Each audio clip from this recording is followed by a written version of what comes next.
Hello everyone and welcome back to Dragalia Foundry, a fan channel where everything Dragalia Lost can be found. In today's video, we're going to be taking a first look at the brand new Fire Emblem Heroes Kindred Ties event in Dragalia Lost. This is our second Fire Emblem crossover event. It's the one that is completely original for this year. It's not a rerun. It features Shereena this time, Peony, as well as Chrom, and Thor, who is a villain I wasn't previously familiar with.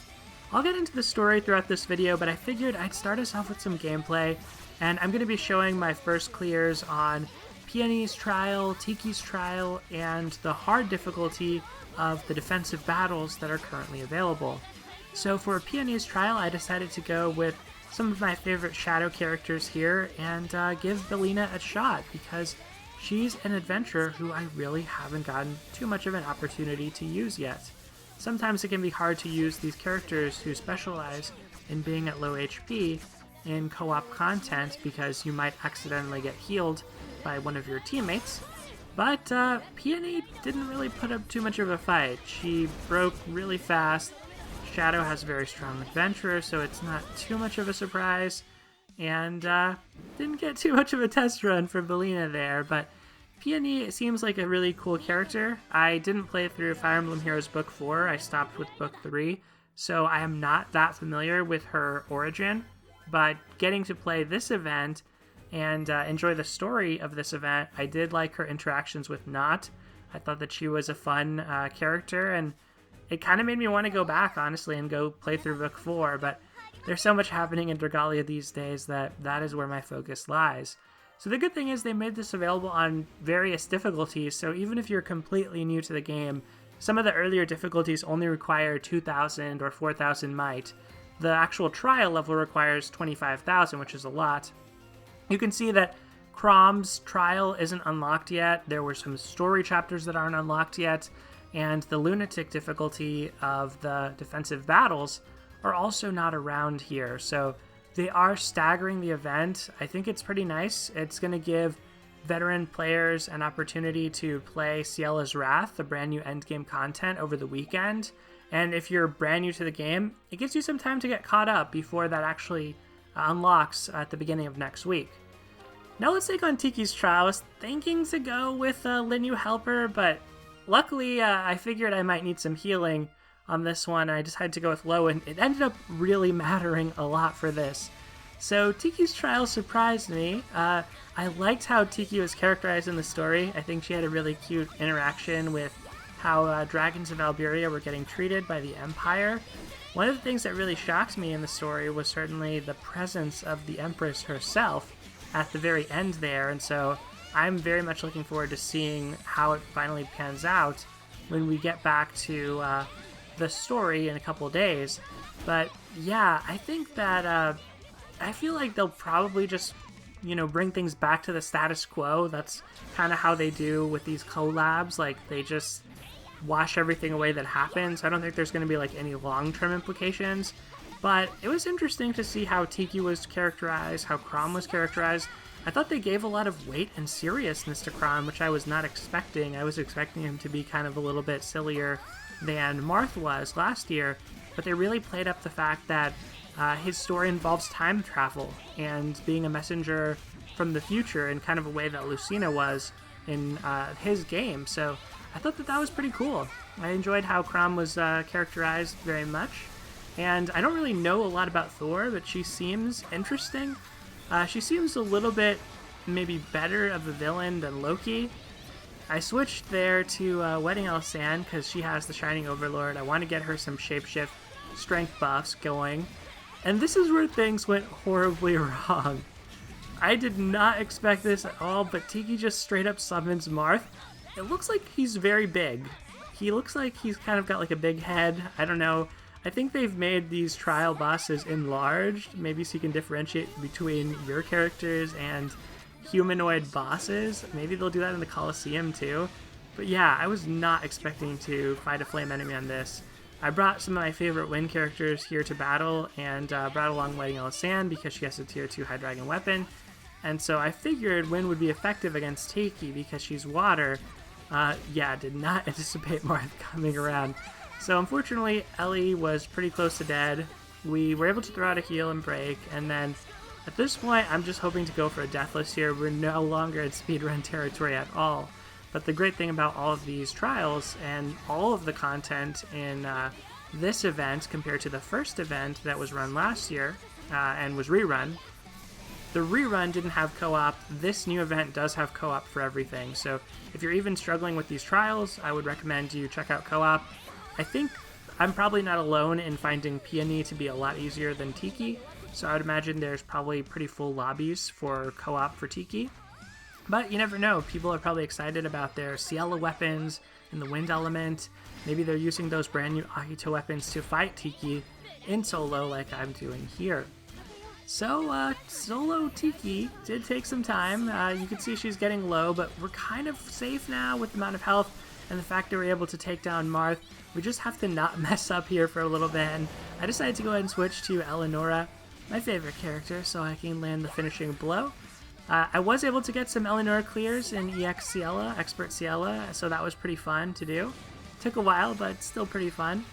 And unfortunately, we didn't land the finishing blow with the Viper Bolt, but we did with our third skill. So that was Tiki's trial. Her patterns seem pretty forgiving. It seems like she mostly attacks in a straight line, but she just seems very, very tanky and defensive. And then the fact that Marth shows up and is doing flame damage against wind characters, that's also a challenge. He's kind of quick to move as well. So right now, Tiki's trial and Peonies Trial are the only ones available. So the last bit of gameplay we're going to look at is the hard difficulty of the new defensive battles.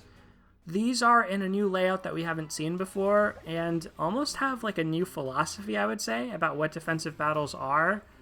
In the previous Fire Emblem event that was rerun, there were a lot of ambush spawns, there are a lot of surprising elements when you're playing it for the first time. But the thing is, everything always happens in the same pattern. So it's not like it really catches you off guard if you play it often enough. There were also houses that you had to rescue. There were like dragon obelisks and barrels around the map that could be used to give you a dragon or heal you respectively. So I feel like a lot more was going on. What I noticed about this, and this time it's not my first time playing through, I did play through this earlier in the day, so this will be my second look at this content, but what I noticed about this was it seems like they really stripped down the map to just basically you and the enemies. It could be because it's on hard difficulty, but I wonder if maybe that's the compromise they had to make because there were a lot of performance issues in the past with how big defensive battles were and how much was going on. On the other hand, they've also increased the number of enemies, and especially the number of enemies in one area. So, I don't know, maybe it's just, for whatever reason, they decided to eliminate the houses and eliminate all of the little random things like the barrels.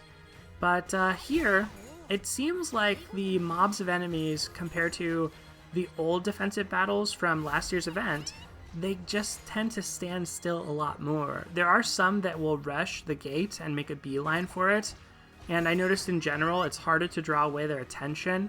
Like in the previous version of this, if an enemy was rushing at the gate and you started attacking them, typically they would stop and start attacking you. In this one, it seems like there are more enemies that just like completely ignore you and just run straight for the gate. At least the ones who do move. These ones that spawn all together like this, it seems like they generally don't move. At least not before we dispatch them, so I'm not sure what Lunatic difficulty will be like, but hopefully there's a mix of these huge mobs of enemies that just kind of stand still like this, that just present kind of an ominous presence you have to take care of so the next wave can spawn, and the enemies that actually charge the gate. Now you can see on the mini-map there were some arrows pointing toward the gate, so we know we're getting those types of enemies, and you can see them walking here, and there's going to be some that come from above, and I want to say I don't finish this guy off right away. Well, at least I know in one run I didn't finish that soldier off right away, and he actually ran like all the way to the gates, even though I had attacked him. So it surprised me that that could happen. That arrow shower is pretty fun to use. It does wipe out pretty much any enemy in its radius, and it's a large radius. And I do like that there's a variety of mini bosses that kind of spawn. Like we got our Cyclops there, and we're about to see a Manticore as well. They're not too powerful, but they are kind of tanky, and I would expect on Lunatic difficulty, you might want to have some skills available to take care of them or help you defeat them. It was pretty fun getting to try out Shereena, and it looks like for this event, unlike with Alphonse, you don't have to do anything special to unlock her, like raise her friendship with you. You just basically get her for free. And she has a cool co-ability. Her co-ability is Paralyzed Punisher, which is not something I was expecting. She has the Paralyzed equals user strength chain co-ability. And she also has a Last Devastation ability that gives her 100% critical rate when her HP falls to 30% once per quest. Plus, I think she has Paralyzed Punisher and Curse Res as other passives in her kit. So Shereena has been pretty fun to use, and honestly a very powerful light adventure, considering light is still not the strongest element. It seems like Peony has shaked out to be very powerful though, and probably a game changer in light. One thing to point out, and this was a discussion that I was having today over on our Discord, it does look like her co-ability is additive with the elemental bonus that you get for dealing super effective damage. So when you're doing super effective damage as light against shadow enemies, it means you're already doing 1.5 times the amount of damage. So her 20% light damage buff, it's not times 1.2 to that. It adds to that 50% bonus you're already doing, so you end up doing a 1.7 times the amount of damage instead. So it's more like a 13% buff. Let's look at the treasure trade. I haven't gotten anything from here yet, so this is kind of like the first time seeing all the rewards. And Damascus ingots, sunlight stones, you love to see it. Even some Fafnir medals that you could use to speed up your Champion's Testament progress. And honestly, all of these random materials, there's probably going to be enough play in the event that you can probably pick these up. I saw those rainbow orbs there too. Everybody needs those right now for their higher level altars and for mana spirals, so I'm going to try clean those up. And it looks like Lunatic drops rainbow orbs, which is probably a good reason to save a lot of your grinding for Lunatic. Of course, you want to clear out as much of the event treasure trade as possible, particularly these limited items, and I'm glad they put the special items on their own tab. And as far as the Resolve reward list, one thing to note is this is different than Valor that we were getting from the previous event, so you're not going to be able to accumulate both at once, even though you get badges from the old event just by playing any type of content. But frankly, the rewards on here are just as good as they were last year. There's a lot of good items, up to 1 million points, and you're probably going to want to save most of your farming for Lunatic difficulty of the defensive battles once that releases, just because hard difficulty doesn't give you that much. Having said that, there are daily endeavors to collect at least 30k in terms of your resolve, so you want to get those. I think you get a summoning ticket for doing that. And as you can see, when you go past 1 million, you're getting good rewards, but they're not necessarily things that you should feel compelled to try get. One of the other cool things that came along with the event, obviously we got some excellent new Wyrmprints with beautiful artwork, but we also got some limited time packs, so we'll take a look at those next. Let's take a look at these Wyrmprints first. So this one is super cute. We have some Drakes with Tiki and Peony. Last Recovery and Shapeshift Prep, not the strongest combination necessarily, but I'm probably going to invest in that print just for the sake of getting some Resolve. I took my free copy from the treasure trade. A new look looks much better for wave-based content. Slayer's Devastation is a brand new ability. Obviously has this really sweet artwork where the characters swap outfits, which is kind of hilarious. I think that Crom looks pretty good in Ronzel's outfit. But yeah, Slayer's Devastation is going to give you extra critical rate depending on how many foes you've defeated, and that print also comes with critical damage. It's great in wave-based content to pair alongside the Heroes Arrive print that gives you Slayer's Strength instead of Slayer's Devastation. And here are the packs. So Champions Pack, $4, and you get 300 Diamantium and a Champion's Testament. All of these Elemental Unbind packs seem like a pretty decent value to me. You only get a small amount of rainbow orbs though. You only get 10. They are slow to accrue, but you need so many of them that I don't know if it's really worth it to spend $10 on this. I think you mainly want to look at those if you really need the tier 4 orbs as well. And then, of course, the limited time dragon special. Here are the dragons that are available on this. They haven't updated it to include more recent dragons, so do bear that in mind. It's still the same pool that it's always been, I believe, since this first came out, the Dragon Summon tickets. But that's mainly the pack you want to go for if you want to get 1500 Diamantium relatively cheaply, if you haven't gotten any of the permanent packs that are in the game. And then there's that big $80 pack with 10 Champions Testaments. It's a reasonable rate. It's about the same rate you get for monthlies, but you get more Diamantium with it. And I think the best value of all of this has got to be this Dream Summon, which lets you pick any character you want. So for me, I'm considering whether to get Chelsea, Lazri, and I really like Lazri, so it might be her, or Jiangxia, or Tobias. Tobias does have the buff time Ko ability, which is still unique to him, so that is a temptation, and Jiangxia might help me solo clear Master High Brunhilde, but I think I could probably do it with Lazri too. So thankfully, those are the only adventures I'm missing that I'm weighing between, but if you don't have them, I think adventures like Hawk and Grace have a lot of potential and power if you want to try to do things like solo play. For dragons, I am missing Ariel, and I'm also missing Haster, so a couple of the wind dragons. I'm missing, I want to say, another dragon. Andromeda. Yeah, so I don't have Andromeda either, but I think I have everyone else. I would probably not go with a dragon just because there's so many characters now, and there's so much value in getting the one you really want. Even if you end up getting a duplicate later, it still feels really good to have access to them. That being said, I would suggest you wait until you do all your summoning for Kindred Ties Part 1 and Part 2, the one that has Tiki on it, until you do your Dream Summon, because you never know, you could end up getting the character you really want out of your normal summoning, and so I wouldn't waste that Dream Summon until the very last possible chance to spend it. Here is Shereena. I already talked about her a little bit. She has Luna to debuff defense, her first skill can paralyze, and like I said, she does have a unique Ko ability and a chain Ko ability that she shares with Monster Hunter Vanessa.